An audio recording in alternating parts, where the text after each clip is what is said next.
Združene države so napadle Venezuelo, ne z masivno kopensko invazijo in ne z dolgotrajnim bombardiranjem, temveč z omejenim napadom, usmerjenim v oslabitev ključnih vojaških točk z namenom ustvarjanja zmede, omejevanja trde roke oblasti in na koncu ugrabitve predsednika države, Nicolasa Madura. In prva stvar, ki jo je treba razumeti, to ni samo še ena kriza v Latinski Ameriki. To je dogodek, ki bo imel dolgotrajne geopolitične posledice.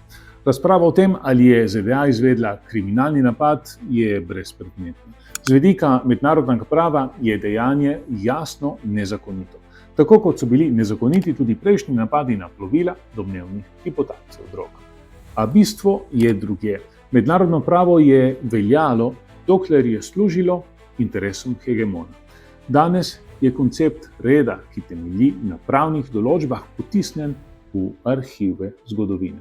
In vrnili smo se k zakonu najmočnejšega. Torej, ja, nezakonito je, toda glavni odločevalec mednarodnih odnosov ni več in vprašanje je, ali je sploh kdaj bila zakonitost. Odločevalec je moč. To ni prvič, da ZDA izvajajo takšno agresijo v Latinski Ameriki. Leta 1989 je bila v Panami izvedena podobna operacija. Ameriške sile so ugrabile predsednika Manuela Noriego, ga odpeljale v ZDA, mu sodile in ga obsodile na 10 zapora. Ta precedens nam pove, kaj Washington verjame, da lahko počne v svojem strateškem dvorišču. In podobna usoda čaka tudi Madura, ker ZDA ne morejo tvegati ugrabitve voditelja države, nato pa dopustiti, da primer na njihovih sodiščih pade. Kaj zdaj? Odstranitev Madura sama po sebi ne bo dovolj, da bi se venezuelska država sesula. Lahko pa to sproži pogajano tranzicijo. Del establishmenta lahko presodi, da je bolje pristati na dogovor z ZDA, kot tvegati nove operacije in aretacije. Donald Trump je že napovedal, da nameravajo ZDA državo voditi v nedogled, brez jasne razlage, kako.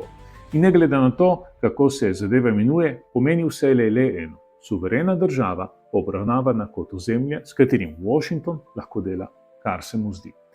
Drugi scenarij je sicer še temnejši. Neurejeni razvoj, milice in dolga gverilska vojna, ki bi terjala ogromno življenj, predvsem venezuelskih in v primeru kopenske prisotnosti lahko grozila tudi ameriške vojake. Omejen napad je pogosto lažji del, vladanje posledicam je težje.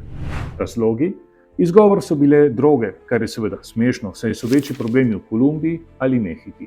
Nafta je zagotovo močan razlog, saj ima Venezuela največje dokazane zaloge nafte na svetu. A strateško gledano je bistvo drugod. Ameriški hegemonistični položaj v celotni zahodni polobli, oživljena Monroeva doktrina in pravica Washingtona, da odloča v političnem vremenu od Argentine do Kanade in tudi Grenlandije. Zato je napad na Venezuelo predvsem udarec po interesih največjega tekmeca ZDA, Kitajske, saj zapira privilegiran kanal Pekinga v Južni Ameriki. Posledice? Takšna operacija ni znak moči, ampak šibkosti. Kaže upad mehke moči in zanašanje na prisilo. Hkrati ustvarja nevaren precedens.